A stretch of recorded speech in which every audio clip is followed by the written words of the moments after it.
যা তারা বলে দিতেন তাই তারা করত। 14 সালে মানুষ ভোট দিতে যায়নি, এক একটা সেন্টারের সামনে কুকুর ঘুমিয়ে আরামসে সে রোদ পোহাইছে। এরপরে দেখা গেছে 42 ভাগ জনগণ নাকি ভোট দিচ্ছে। এখন সেই 42 ভাগ জনগণ আমাজনের জঙ্গল থেকে বের হয়ে আসলো না সুন্দরবন থেকে বের হয়ে আসলো আমরা জানি।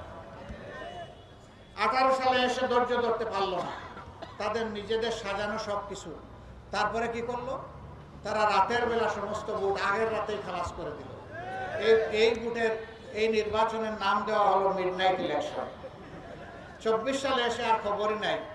এখন আমি আর দামি বুঝেছেন?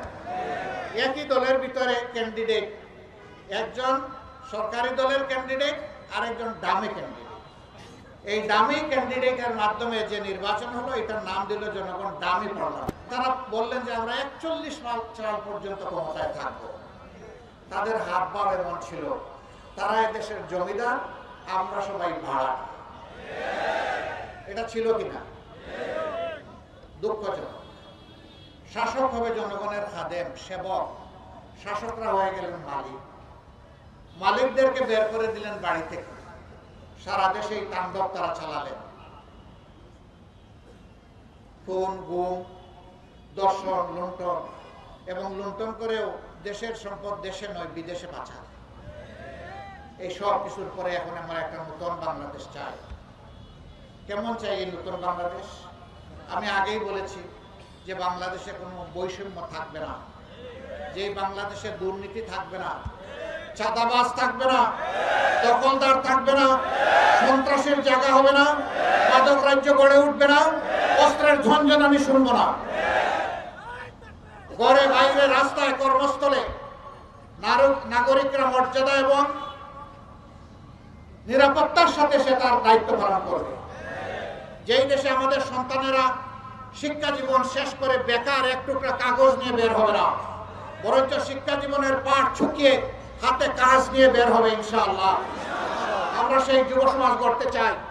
আমরা ওই কৃষককে হাতে তার পর্যাপ্ত উপকরণ তুলে দিতে চাই, যেই কৃষক আমাদের মাঠের চেহারা বদলে দেবে। আমরা তাদের সাথে থাকবো, আমরা তাদের সাথে দাঁড়িয়ে পানি সিঞ্চন করব, আমরা তাদের কপালে চুমু দেব। এই কৃষকরা মনের দুঃখে কৃষিকাজ ছেড়ে দেবে না, যে তার প্রোডাকশনে যা খরচ হয় বিক্রি করলে তা উঠে না, অতএব আমি কৃষিকাজ চালাবো না, এরকম হবে না। বরঞ্চ তাদেরকে ফুল সাপোর্ট রাষ্ট্র দেবে। রাষ্ট্র দিতে বাধ্য, কারণ তারা মাঠে ফসল ফলায় রাষ্ট্রের জন্য, নাগরিকদের জন্য। একজন শ্রমিক সে তার শ্রমের ন্যায্য অধিকার পাবে। বলবেন যে এরকম মিষ্টি মিষ্টি কথা, আরো ভালো উন্নতি বেহেশতের কথা তো অতীতে শুনেছিলাম, কিন্তু যারা বলেছিলেন তারা তো আমাদেরকে ধোঁকা দিয়েছিলেন। আপনারা কি করবেন? আমরা আপনাদেরকে অগ্রিম কথা দিচ্ছি না, আমরা অতীত শোনায় দিতে চাই। 2001 সাল থেকে 6 সাল আমাদের 2 জন শীর্ষস্থানীয় দায়িত্বশীল পর্যায়ক্রমে 3টা মন্ত্রণালয়ের দায়িত্ব মন্ত্রী হিসেবে পালন করেছিলেন। আল্লাহ সাক্ষী, আল্লাহর আসমান সাক্ষী, জমিন সাক্ষী, এই 2 জনের 4 হাতের 20টা আঙ্গুল সমস্ত দুর্নীতিমুক্ত ছিল। চেষ্টা করে তাদের বিরুদ্ধে দুর্নীতির কোনো অভিযোগ আনতে পারে না। তাদেরই গড়ে যাওয়া মানুষগুলো এখন বাংলাদেশ জামাত ইসলামীতে আছে। আমরা কথা দিচ্ছি, আপনারা যদি এইরকম দায়িত্ব আমাদের উপর অর্পণ করেন, আস্থা, বিশ্বাস, ভালোবাসা নিয়ে যদি এই দায়িত্ব আমাদেরকে দেন, আমরা চেষ্টা করব আপনাদের ঋণ পরিশোধ করার জন্য। আমরা কথা দিচ্ছি, আমরা মালিক হব না, আমরা সেবক হয়ে থাকব। আমি আমার নিজের ব্যাপারে কথা দিতে চাই, আজকে আল্লাহ আমাকে যে সম্পদ দিয়েছেন সেই সম্পদের পরিমাণ বাড়বে না, ইনশাআল্লাহ জনগণের প্রয়োজনে তা ইনভেস্ট হয়ে যাবে।